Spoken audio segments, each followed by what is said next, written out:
Yo, what is going on, guys? Hope you're well wherever you are, whatever the time, and welcome back to episode number 2 of Why Not Me. And today I thought I'd go through a upper body session. Last week was a full day of eating. I thought, why not show a little bit of my training? I just had my pre-workout meal, which I believe actually it's the same meal as what I had last week. Nothing's really changed. So it was 235 grams of cooked weight rice. We got 250 grams of raw weight chicken. We had 100 grams of beetroot and some salt and sweet chili sauce. Weirdly, when I feel like I ate some chicken that wasn't 100%. I don't know if it's just some old chicken or whatnot. It smelled okay, but this is like the second time that this has happened in a few weeks. So I need to be careful with the chicken that I'm eating, but I feel a little bit, when you just eat something a little bit off. So a little bit of an update with regards to prep as well. So currently just under 25 weeks out. New low this morning actually of 107.2 kilos, which is good. I was actually debating reducing my food depending on what my body weight was doing over the past couple of days. It's continued to drop. It was holding for a little bit, kind of a few days. And the reason why I was wanting to make a change is because I really want to move quickly in these initial stages of prep, as quickly as I possibly can whilst upholding performance, because I'm holding a decent amount of body fat, right? I'm not out of shape, but I'm obviously not in stage condition or close to stage condition. I'm not like 10 pounds away from stage condition. So it's important for me to move quickly so I can kind of not waste time and have more time to manipulate things and rest my body when I get close to stage condition and when I am at stage condition. Body weight is moving well though, so there's no changes there. Current setup is literally with steps 9,000 per day, which is easy, and just cardio 20 minutes on rest days. Food, I'm gonna put the macros just right here because I can't remember them off the top of my head. I'm following a meal plan. So far so good, honestly. Like, I feel great, I feel much better. I'll show my physique when I got something to show. Right now I'm seeing great changes with my physique, but you're gonna probably have to wait a few episodes before I start showing what I actually look like. Yo, so we're back, and it's actually been a couple of days since the upper body session I'm about to show you, but I thought I'd give you a bit of an insight into one of my sessions I'm going to be doing throughout this prep, give you a bit of an insight into some training cues, and also give you an update with regards to my prep, future plans and whatnot. So let's get right into it. I'm sorry that I didn't show you my post-workout meal. It was steak, rice and some vegetables, which was tremendous. Medium rare, of course. So with this upper body session, the main focus here is the back work. So I'll always start with what I'm trying to prioritize in this session, which is my back. With my other upper body session, I'll start with my pressing movements because I'm looking to improve my chest and shoulders with that session. First movement was a pull down just with a straight bar.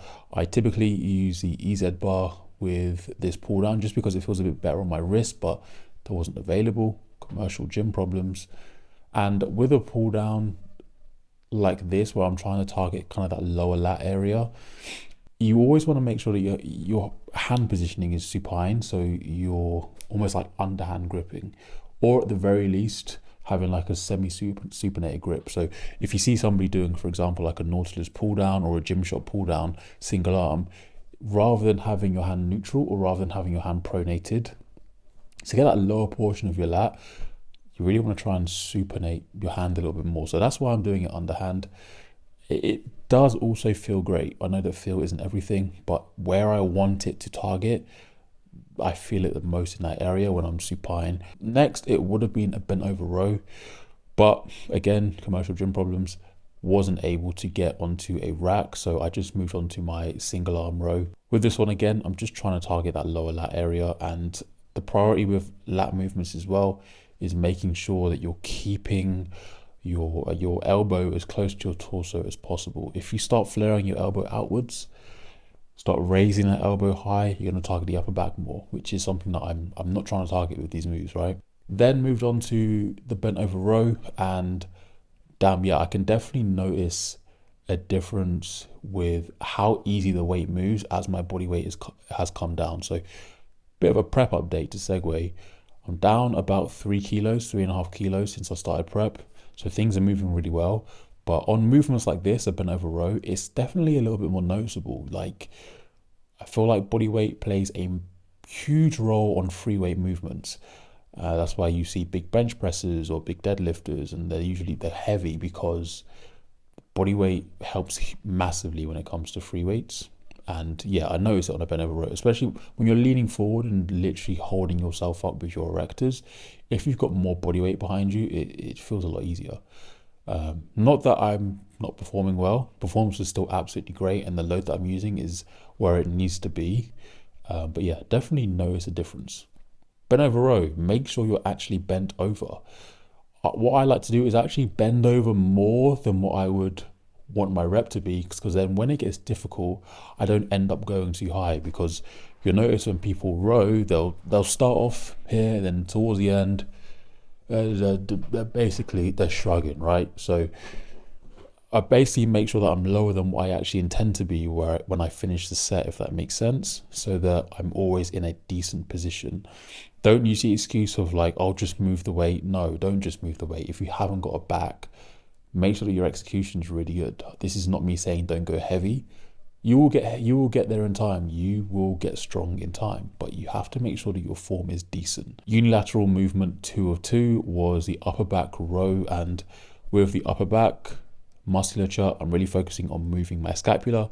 So really letting the shoulder forward, letting it go back, pinching at the shoulder blades, protracting at the shoulder blades. And unilateral, because I think it's important to have unilateral movements in your back work. You will probably typically bias one side. So on a bent over row, I can literally feel one side is stronger than the other when I'm rowing. If you do like a lat pull down, I can feel one side is a little bit more powerful and just is stronger than the other side. So I feel like it's beneficial, especially with your back work, to have unilateral work in there. And then I moved on to my chest work, shoulder work, which was first one was a hammer strength incline press. Actually a really good press. Just the issue with the hammer strength stuff is it's super heavy in the short. So when you're trying to train your chest, that can be a bit of a problem, because to get full lockout, you're going to be relying on your triceps a lot. So I only go about 85% of the way there. So I'll press and then I'll stop. I won't try and extend all the way forward, because I'm not really looking to improve my triceps with this movement. Of course, there's going to be some tricep work in there, but the priority is my chest. Tricep dip, so of course here I'm trying to target my triceps. Really good dip machine, really good dip machine. I like it. Fair play to NRG Gym. It's actually pretty nice. I believe it's a Life Fitness dip machine. I didn't record my pec deck, but I done 2 sets on pec deck, which again was really good. No issues there whatsoever. And then I moved on to my final movement, which was a bicep curl. Literally only 2 sets. My biceps are pretty much, well, they are, I believe, the strongest part of my body. I don't need tons of sets. As fun as it would be for me to do loads and loads of bicep work and walk around with a huge pump, I don't need it. And my arms respond really well to what I'm currently doing.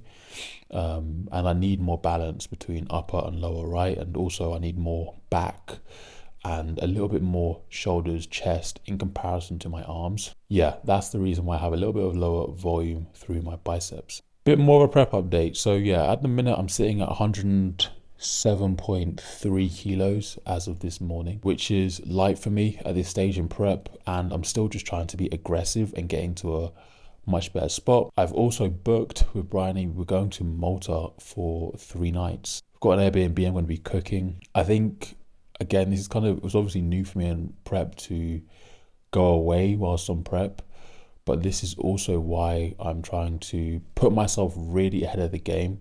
Not that I'm really going to be going off plan in Malta. I'll probably have a meal out and then I'll be cooking the rest of my meals.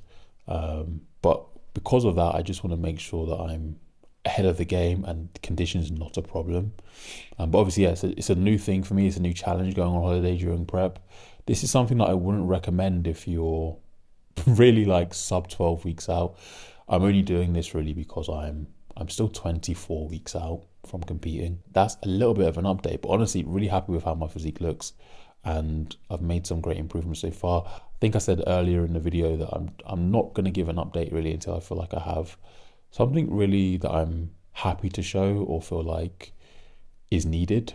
I've said many times, I feel like it's very easy to almost like get hyped off of the gratification that you get from posting progress photos when you actually haven't achieved your goal yet. So yeah, I'm not going to be doing that. But yeah, hope you liked the video. If you did, give it a like. Make sure you subscribe if you're new here, and I'll see you next week.